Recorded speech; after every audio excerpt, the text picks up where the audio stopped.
بسم اللہ الرحمن الرحیم الحمد للہ رب العالمین والصلاة والسلام علی سید الانبیاء والمرسلین اما بعد۔ آج ذکر ہے اس نبی کا جو اللہ کا چنا ہوا بندہ ہے، جس نے مچھلی کے پیٹ میں رہ کر توبہ کی اور اللہ نے اسے نجات عطا فرمائی۔ وہ نبی حضرت یونس علیہ السلام ہے۔ قوم کی نافرمانی اور ترک قوم۔ اللہ تعالی نے حضرت یونس علیہ السلام کو ایک بستی کی طرف بھیجا، مگر قوم نے ان کی دعوت کو ٹھکرا دیا۔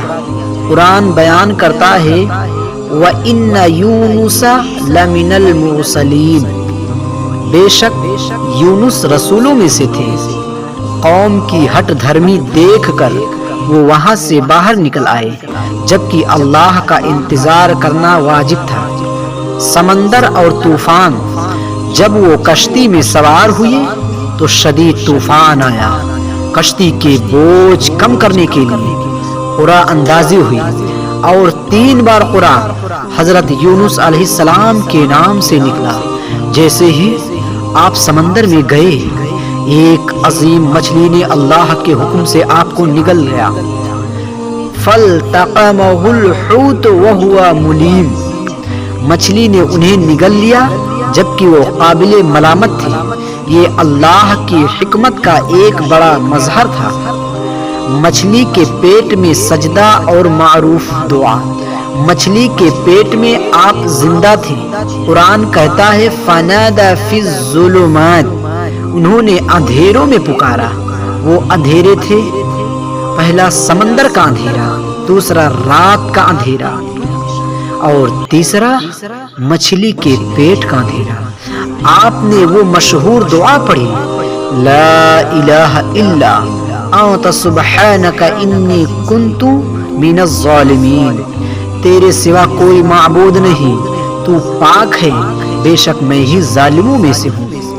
رسول اللہ صلی اللہ علیہ وسلم ترمذی شریف کی حدیث میں ارشاد فرماتے ہیں کہ جو مسلمان اس دعا کو پڑھے اللہ اس کی دعا قبول کرتا ہے، قبول توبہ اور نجات۔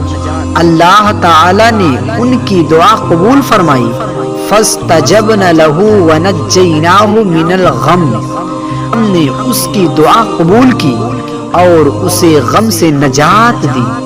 اللہ نے مچھلی کو حکم دیا فَنَبَذْنَاهُ بِالْعَرَاءِ، ہم نے اسے ساحل پر ڈال دیا۔ کمزور جسم کے ساتھ ساحل پر واپس آ گئے۔ اللہ نے کدو نما پودا اگایا جو سایہ اور غذا کا ذریعہ بنا۔ پھر اللہ نے انہیں دوبارہ ان کی قوم کی طرف بھیجا۔ قوم نے توبہ کی اور سب ایمان لے آئے۔ قرآن کہتا ہے کہ وہ قوم لاکھوں کی جماعت بن گئی۔ تو اصل سبق کیا ہے؟ اصل سبق یہ ہے کہ نبی بھی اللہ کی اجازت کے بغیر قدم نہیں اٹھا سکتے۔ دوسرا، مصیبت میں اسی وقت نجات ملتی ہے جب انسان اللہ سے لگا رہتا ہے۔ تیسرا، یہ دعا مشکلات میں بہترین سہارا ہے۔ نمبر چوتھا ہے اللہ اپنے نیک بندوں کی حیا رکھتا ہے۔ آخر میں اللہ رب العزت کی بارگاہ میں دعا ہے کہ اے پروردگار، ہمیں بھی حضرت یونس علیہ السلام کی طرح توبہ اور عاجزی کی توفیق عطا فرما اور ہر اندھیرے اور مشکل سے نجات دے۔ آمین یا رب العالمین۔